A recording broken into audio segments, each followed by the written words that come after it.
ইমাম সাহেব হুজুর হয়ে আছি।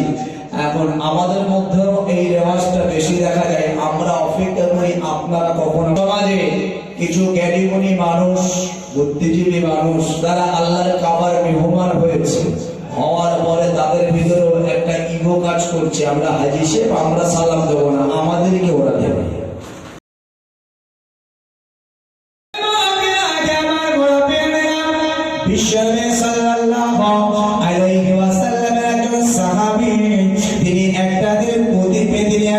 সকালবেলা তিনি বাজারে যাচ্ছেন, আবার তিনি ফিরে ফিরে আসছেন, আবার কিছু সময় পর বাজারে যাচ্ছেন, আবার ফিরে ফিরে আসছেন, আবার বাজারে যান, আবার ফিরে ফিরে আসেন। নবীর উম্মত একজন সাহাবী তিনি দেখতে লেগেছেন, এই সাহাবী বারবার বাজারে যায় ছুটে ছুটে, আবার বাজার থেকে ফিরে আসে বারংবার। উদ্দেশ্যটা বুঝতে পারে না, না কোনো কেনাকাটা করে, না কোনো দোকানে যায়, তার কোনো দরকার আমি দেখতে পাই না। সে সাহাবী কেন বারংবার বাজারে যায় আর ফিরে আসে? এমন সময় সাহাবী ওই সাহাবীকে ধরলেন, হে আল্লাহ পাকের নবী, সাহাবী একবার দয়া করে বলো তোমার বাজারে কোনো দরকার নাই। আমি দীর্ঘক্ষণ দাঁড়িয়ে দাঁড়িয়ে তোমার এই অবস্থা আমি নিজে চোখে পেয়ে দেখেছি।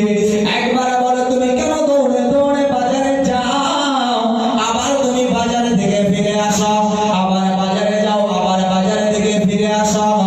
একবার জানতে চাই নবী সাহাবী একবার বলো এই উদ্দেশ্যটা, কারণটা কি? এমন সময় নবী পাকের সাহাবী বলতে লাগেন, আমি বাজারে যাই আমার কোনো দরকার নাই, কেনাকাটার কোনো ব্যাপার নাই, আমি বাজারে বারংবার যাই শুধুমাত্র কারণ হলো আমি মানুষদেরকে সালাম দিতে যাই। জোরে হয় না? কোনো কাজ নেই, খালি সালাম দিতে যাই। তোমার কোন বাজারে কাজ নাই, তুমি খালি বারংবার সালাম দিতে যাও। আরে ফিরে আসো, একবার দয়া করে বলো কারণটা কি? আমি বুঝতে পারলাম না। এমন সময় সাহাবী বললেন, হে নবী সাহাবী শুনুন, একজন সাহাবী আর একজন সাহাবীকে বলেছে, হে নবী সাহাবী শুনে রাখুন, আমি বিশ্ব নবী সাল্লাল্লাহু আলাইহি রাসূল পাক সাল্লাল্লাহু আলাইহি ওয়াসাল্লাম আর এক সাহাবীর নালিশ করেছেন, ইয়া রাসূলুল্লাহ, ইয়া হাবিবাল্লাহ, হুজুর আপনার এই সাহাবী রাস্তা দিয়ে যখন চলে ওই সময় দেখতে পাই যাকেই দেখে তাকেই সালাম দেয়। হুজুর এত ঘন ঘন সালাম দেয়, তার সাথে গল্প করার আমার সুযোগ হয় না। এত সালাম দেয়, বলছে আমি নিজে কানে রাসূলুল্লাহর কাছে নালিশ করতে শুনেছি, একজন সাহাবী আর একজন সাহাবীর নামে নালিশ করছে। হুজুর ও সাহাবী এত ঘন ঘন সালাম দেয়, আমার বিরক্ত লেগে যায়। ওর সঙ্গে যে একটু কথা বললো, কথা একটা কথা বলছি, আর একজনকে দিকে আসসালামু আলাইকুম, আর একজনকে আসসালামু আলাইকুম, দুটো কথা শেষ হচ্ছে না হতে আবার সালাম। মানুষের সাথে দেখা হলে সালাম।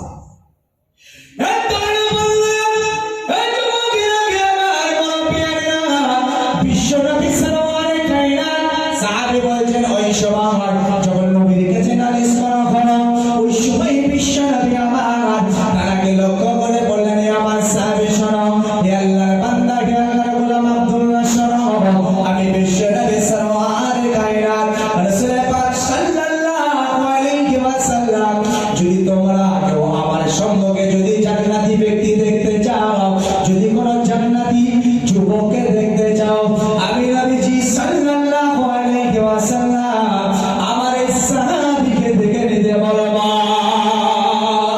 জোরে হয় না? যদি তোমরা কেউ জান্নাতি যুবক দেখতে চাও, যদি কোনো জান্নাতি মানুষকে দেখতে চাও, সাহাবীরা তোমরা এই মানুষটাকে দেখে নাও।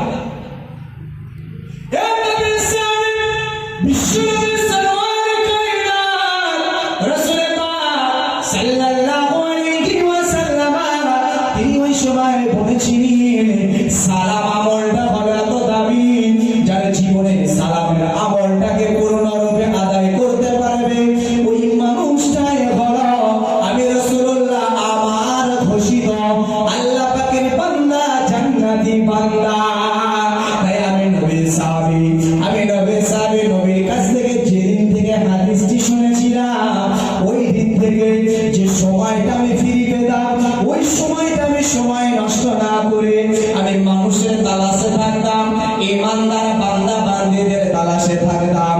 আমি তাদের কাছে সালাম দেব বলে আমি বারংবার ছুটে যেতাম, সালাম দিতাম, আমি আবার ফিরে আসতাম, আর একজনের দিকে দৌড়ে যেতাম, আমি সালাম দিতাম, ফিরে আসতাম, কারণ আমি নবী সাহাবী বিশ্ব নবীর সুনার জবান থেকে শুনেছি ওই মানুষটা এত বেশি সালাম দিত, তাই মহান আল্লাহ পাকের নবী তাকে জান্নাতি বলে ঘোষণা দিয়েছে।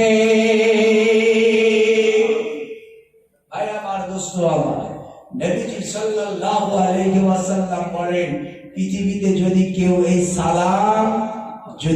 সালাম শব্দটাকে যদি তারা আসল কাজে ব্যবহার করতে পারত, সমাজের অশান্তি থাকতো না। সালাম থেকে ইসলাম, আমার ধর্মের নাম হলো শান্তির ধর্ম। ইসলাম মানে শান্তি, সালাম মানে শান্তি, সিলমুন থেকে এসেছে। ভাই আমার, দোস্ত আমার, আপনি বলুন আমার ধর্মে কোথায় শান্তি আছে? প্রতিটা মসজিদে দ্বন্দ্ব, প্রতিটা মাদ্রাসায় দ্বন্দ্ব, গ্রামে দ্বন্দ্ব, কারণ কি বুঝি না। আমার মনে মনে হয়েছে এটাই সেই তৎসময়ের কথা, সেই বিশ্ব নবী সরওয়ারে কায়নাত রাসূল পাক সাল্লাল্লাহু